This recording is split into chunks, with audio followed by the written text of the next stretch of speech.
Assalamualaikum warahmatullahi wabarakatuh. Selamat pagi. Ini merupakan presentasi tugas mandiri ujian tengah semester algoritma dan struktur data. Perkenalkan, nama saya Dewi Cahyanti Aprilia. NIM F1D019018, kelas B, Program Studi Teknik Informatika Universitas Mataram. Hal-hal yang ada di dalam PPT antara lain Q, doubling list, dan tugas. Q dan doubling list. Q adalah antrian objek yang disisipkan dan dihapus menggunakan prinsip FIFO atau first in, first out, atau di dalam bahasa Indonesia yaitu pertama masuk, pertama keluar. Maka prinsip ini telah sesuai dengan program yang saya buat. Kemudian ada doubling list. Doubling list adalah kumpulan not yang memiliki dua tautan, yang mana satu tautan mengarah ke not selanjutnya dan tautan lain mengarah ke not sebelumnya. Tugas. Dr. Andi membuka praktik di klinik Cahaya setiap hari kecuali hari Minggu. Suatu hari terdapat 4 orang pasien yang mengantri untuk berobat, yakni Anis, Putam, Udin, dan Ujang. Perawat memanggil Anis untuk masuk ke ruang dokter. Setelah Anis keluar, tiba-tiba datang seorang pasien darurat yang harus segera ditangani bernama Pipit.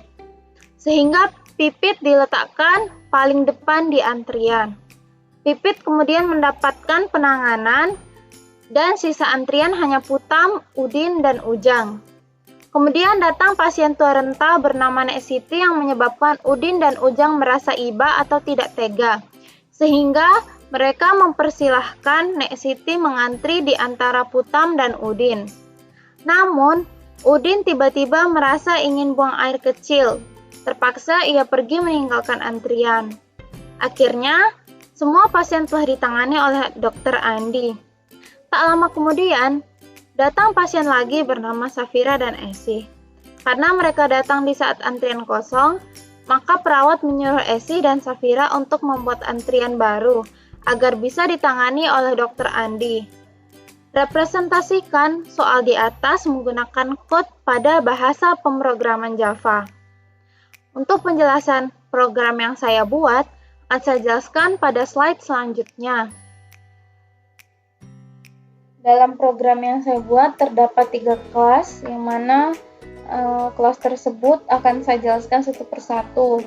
Dan kelas pertama yang akan saya jelaskan adalah kelas pasien.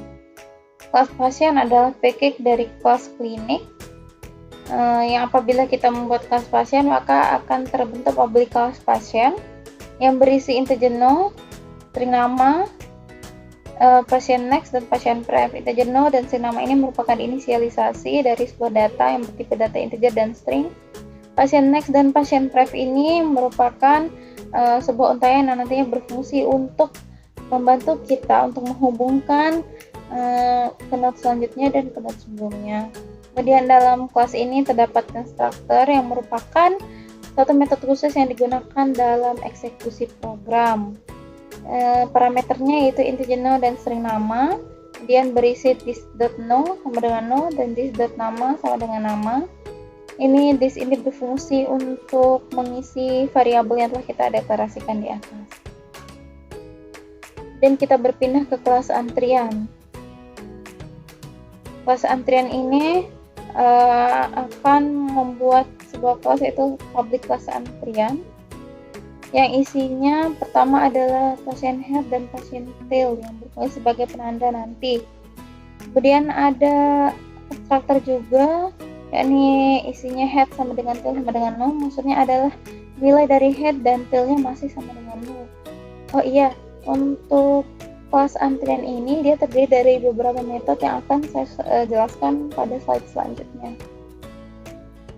Yang pertama ada metode NQ. NQ ini merupakan tambah belakang sesuai dengan Q, yaitu saya menggunakan tambah belakang hapus depan dengan parameter integer no, string nama, isinya yaitu pasien baru sama dengan new pasien, no, nama. Ini berfungsi sebagai pembuat objek baru yang akan kita gunakan pada saat menambah node pada antrian nanti. Kemudian di sini ada if dan else untuk mengecek kondisi. Pertama ada if head sama dengan 0 dan tail sama dengan 0, maka akan berjalan head sama dengan tail sama dengan baru. Maksudnya yaitu apabila head dan tailnya masih sama dengan 0, maka di saat kita membuat objek baru inilah yang akan berfungsi sebagai head sekaligus tailnya. Kemudian di sini ada kondisi else. Kondisi else ini berjalan apabila kondisi tailnya tidak terpenuhi. Nah, untuk line pertama ada tail.next sama dengan baru. Maksudnya adalah untayan setelah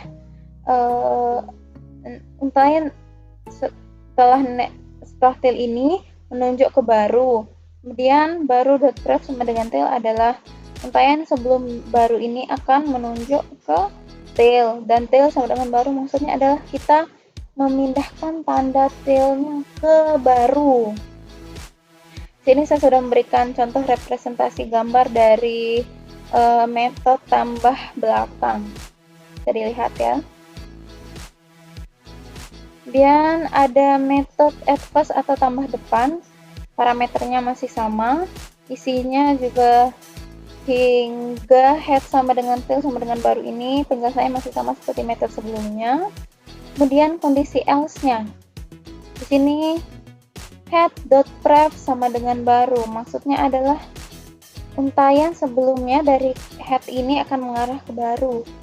Dan ada baru.next sama dengan head, maksudnya adalah untayan setelahnya dari baru ini akan mengarah ke head, dan head sama dengan baru maksudnya adalah kita memindahkan tanda head ke objek baru yang tadi kita buat. Kita di sini gunakan head ya karena ini merupakan tambah depan. Ini contoh representasi code-nya. Kemudian ada kelas antrian bagian void add antara, maksudnya adalah tambah antara ya. Di sini parameternya saya hanya menambahkan integer cari 1 dan cari 2, gunanya untuk mencari data yang nanti akan kita tambahkan. Kemudian di sini ada pasien baru sama penjelasannya seperti metode sebelumnya. Ada pasien bantu 1 dan pasien bantu 2. Ini yang akan berfungsi untuk menunjukkan atau mengarahkan untayan kepada data yang nantinya akan kita selipkan, letaknya di mana. Kemudian di sini ada bantu 1 sama dengan head dan bantu 2 sama dengan bantu 1.next. Maksudnya adalah letak dari bantu 1 ini ada di head dan letak dari bantu 2 ini adalah bantu 1.next atau setelah dari bantu 1. Dan di sini ada perulangan yang saya gunakan adalah while bantu 1.no tidak sama dengan cari 1 dan bantu 2.no tidak sama dengan cari 2. Maksudnya adalah apabila bantu 1 dan bantu 2 tidak menemukan data yang nanti letak yang akan kita selipkan, maka akan terjadi bantu 1 sama dengan bantu 1.next dan bantu 2 sama dengan bantu 2.next. Maksudnya adalah bantu 1 dan bantu 2 akan berpindah ke node selanjutnya. Kemudian kita akan mengecek kondisi, dimana apabila if bantu 1 sama dengan 0 dan bantu 2 sama dengan 0, apabila bantu 1 dan bantu 2 masih 0 nilainya, maka program akan nge-print data kosong. Dan di sini ada else bantu 1 dan next sama dengan baru.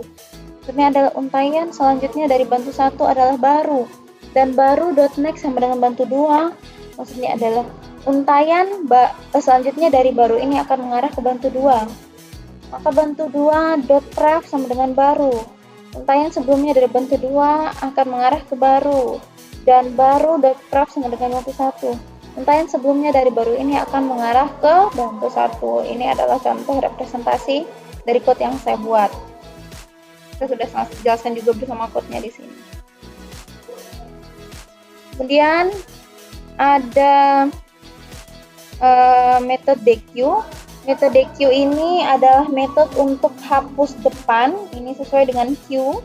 Tadi saya buat itu pasangannya. Sini isi dari metode ini ada pasien petunjuk.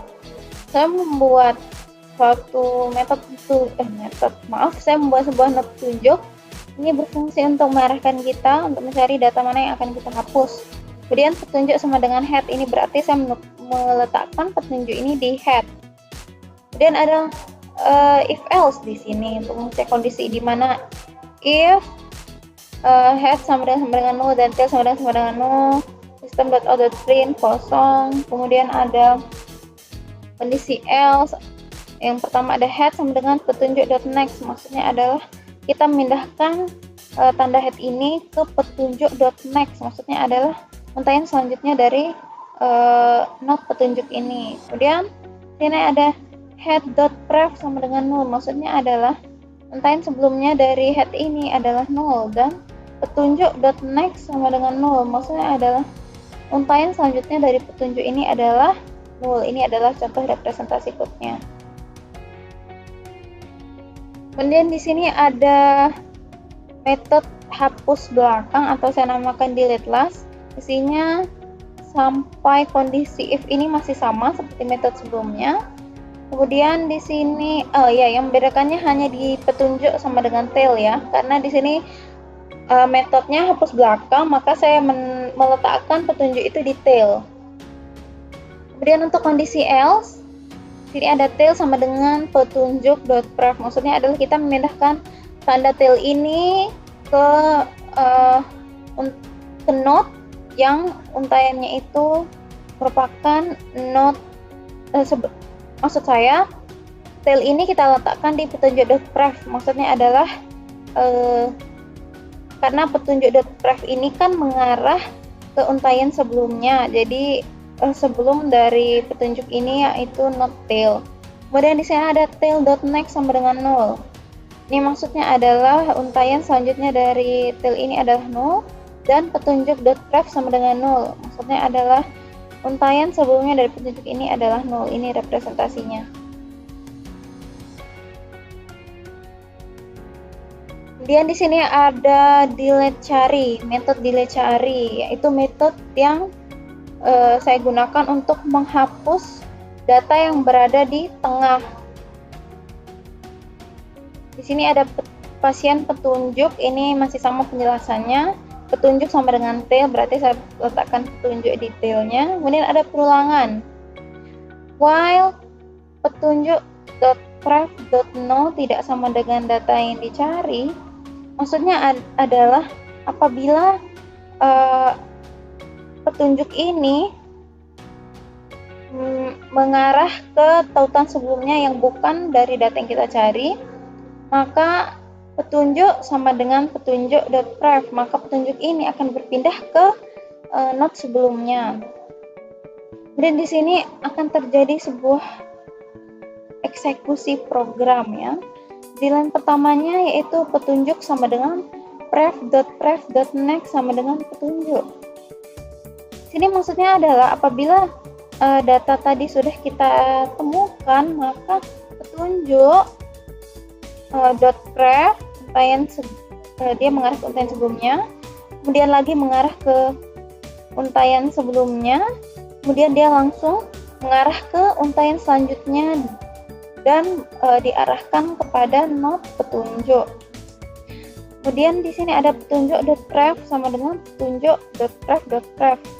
Maksudnya yaitu untayan sebelumnya dari petunjuk ini akan mengarah ke petunjuk.pref.pref langsung. Jadi seperti di code yang saya representasikan ini. Nih, ini dia langsung loncat dan ini di sini langsung. Jadi lihat ya. Nah, ini adalah metode terakhir yang saya buat pada kelas antrian, yaitu metode delete all yang berfungsi untuk menghapus semua antrian yang ada pada program saya. Di sini isinya hanya head sama dengan null. Kenapa saya menggunakan head sama dengan null? Karena saya akan mengecek datanya dari head duluan. Kita mulai dari head untuk mengecek data.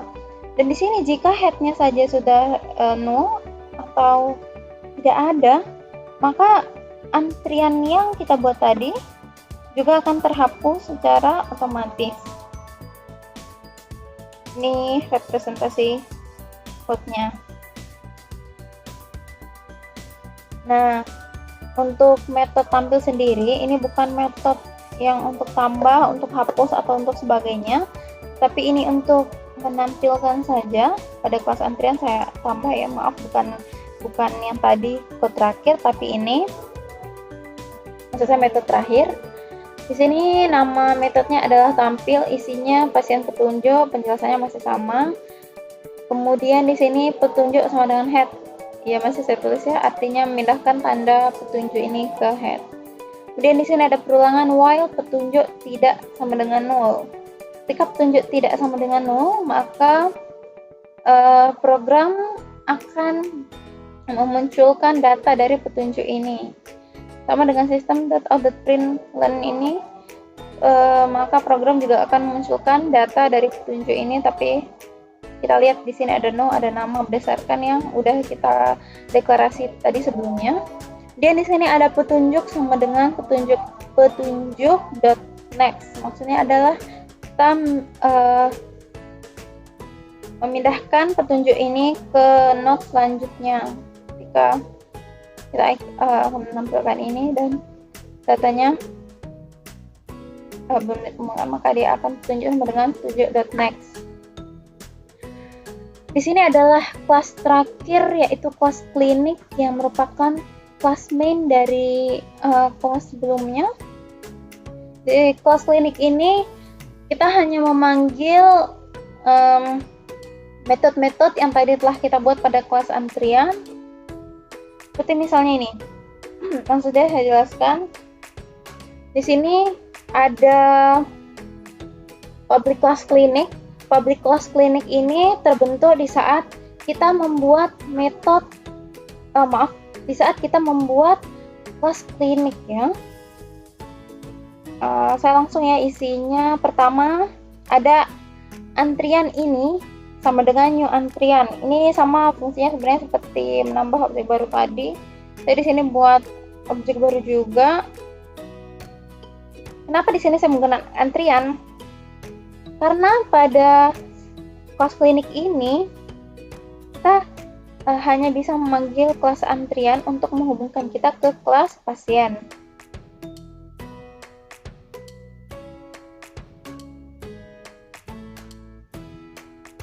Kemudian di sini ada, ini hanya untuk tampilan saja. Kemudian ada ini sesuai dengan nama objek baru yang tadi kita buat. Ini .nq. nq ini nama metode tadi untuk menambah belakang. Nih. Pertama ada Anis, Putam, Udin, dan Unja sesuai dengan soal. Kemudian ada metode tampil, maka akan tampil nama-nama ini dan nomornya, nomor urut. Kemudian di sini ada sistem .out.println, ini juga masalah sama untuk tampilan. Ini .dq, kita panggil metodenya, kemudian kita tampilkan. Ini juga untuk ini saja, hanya untuk tampilan. Kemudian kita panggil metodenya. Ini .fbus, kita tambah isi datanya, kemudian kita tampilkan. Ini juga masih sama untuk menampilkan kalimat. Kemudian kita panggil metodenya, ini .dq, dan ini kita tampilkan ini .tampil. Dan di sini juga masih sama sistem .out.println, kita panggil datanya, metodenya. Setelah itu masukkan datanya, setelah itu kita tampilkan. Ini juga sama, tampilan, panggil metode, tampilkan. Ini juga untuk tampilan saja, panggil metode dan tampilkan. Kita sesuaikan ya semua ini dengan apa yang ada di soal. Dan yang terakhir ada sama ini untuk tampilan, kita cuma tinggal panggil metode aja, panggil metode, kita tampilkan. Ayo lihat demo programnya. Langsung saja saya akan mendemokan programnya, namun untuk memastikan bahwa tidak ada kesalahan, saya akan mencocokkan dengan soal terlebih dahulu. Di kelas klinik ini ya, Dr. Andi membuka praktik di klinik Cahaya setiap hari kecuali hari Minggu. Suatu hari terdapat 4 orang pasien yang mengantri untuk berobat, yakni Anis, Putam, Udin, dan Ujang. Anis, Putam, Udin, dan Ujang.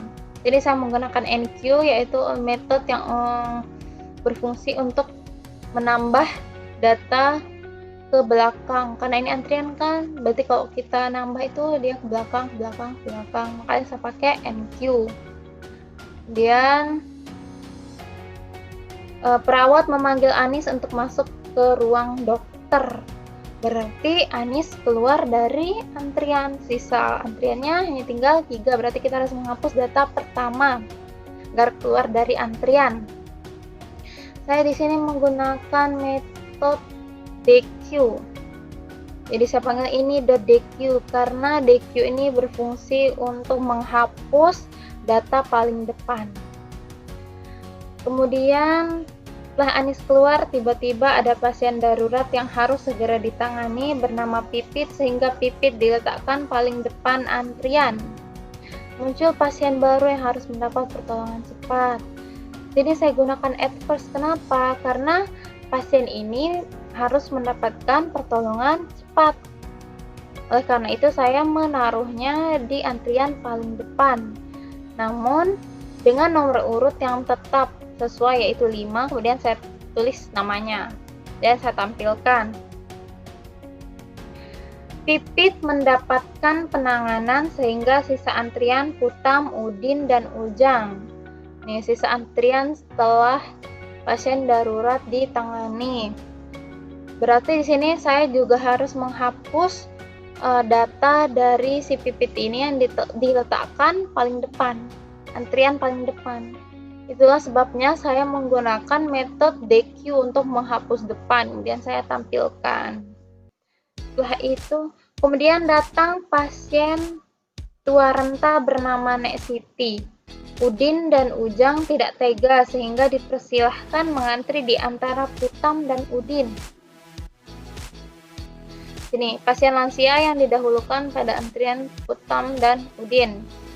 Nah, di sini baru saya gunakan metode tambah antara karena akan diletakkan di antara Putam dan Udin atau di antara nomor urut 2 dan 3. Dengan tetap ya, nomor urutnya si Nenek Siti ini harus disesuaikan juga. Jadi di sini 6 dan di sini tulis namanya. Di sini adalah data dari yang letak dari data yang nantinya akan kita selipkan itu kan berada di 2 dan 3 dan saya tampilkan. Kemudian Udin tiba-tiba ingin buang air sehingga meninggalkan antrian. Jika antrian saat Udin pergi dari antrian nih. Udin itu kan terletak di tengah-tengah ya, jadi datanya itu tidak bisa langsung kita hapus menggunakan hapus depan atau hapus belakang. Disinilah fungsi dari delete cari ini. Dan saya menggunakan delete cari untuk mencari data sesuai nomor urut Udin. Nomor urut Udin tadi kan nomor 3 ya. Jadi di sini saya tulis 3, kemudian saya tampilkan. Setelah itu akhirnya semua pasien telah ditangani Dokter Andi. Semua pasien telah ditangani Dokter Andi. Di sini baru saya menggunakan metode saya, itu metode delete all. Kenapa saya menggunakan metode delete all? Ini gunanya untuk menghapus semua antrian yang sudah saya buat tadi, karena kan semuanya sudah ditangani, berarti antriannya sudah kosong. Kemudian saya tampilkan. Setelah itu antrian pertama habis. Kemudian tak lama kemudian datang pasien bernama Safira dan Esih. Karena mereka datang di saat antrian kosong, maka perawat menyuruh Esih dan Safira untuk membuat antrian baru agar bisa ditangani oleh Dokter Andi.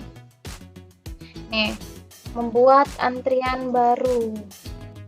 Kemudian setelah itu pasien pertama saya menggunakan at first, yaitu untuk menambah depan dulu ya, belum ada datanya soalnya, jadi masih bebas. Jadi saya pakai di sini at first, nomor urut baru yaitu 1, kemudian nama. Setelah itu yang kedua saya pakai NQ, ini sesuai untuk metode tambah belakang karena dia berada di urutan kedua. Tulis nomor urut 2 dan namanya Esih. Kemudian saya tampilkan. Kita run dulu ya.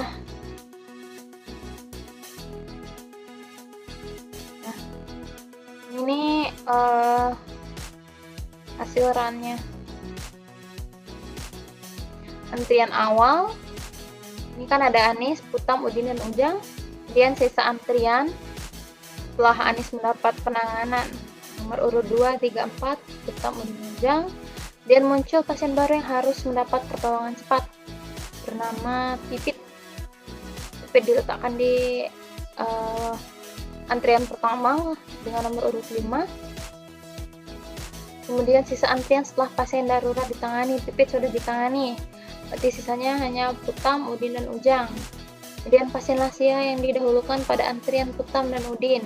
Jadi NSCT ini kita letakkan di antara Putam dan Udin dengan nomor urut sesuai ya, 6. Dan ada sisa antrian saat Udin pergi dari antrian. Udin itu keblek mau ke belakang. Jadi dia pergi dengan nomor urut 3. Sisa antrian hanya Putam, NSCT, dan Ujang aja. Dan semua pasien telah ditangani oleh Dr. Andi. Antrian pertama habis, kosong kan? Kemudian datang lagi 2 orang sehingga perawat menyuruhnya atau Dr. Andi menyuruhnya membuat antrian baru dengan antrian pertama adalah Safira dan antrian kedua adalah Esi. Begitulah penjelasan dari program yang telah saya buat. Sudah saya sertakan dengan representasi gambarnya. Maksudnya sudah saya sertakan representasi kodenya itu dalam bentuk gambar, dan sudah saya demokan juga programnya, sudah saya run. Hasilnya juga sesuai dengan soal yang telah saya buat. Sekian presentasi dari saya. Apabila ada kurangnya saya mohon maaf. Wabillahi taufiq wal hidayah. Wassalamualaikum warahmatullahi wabarakatuh. Terima kasih.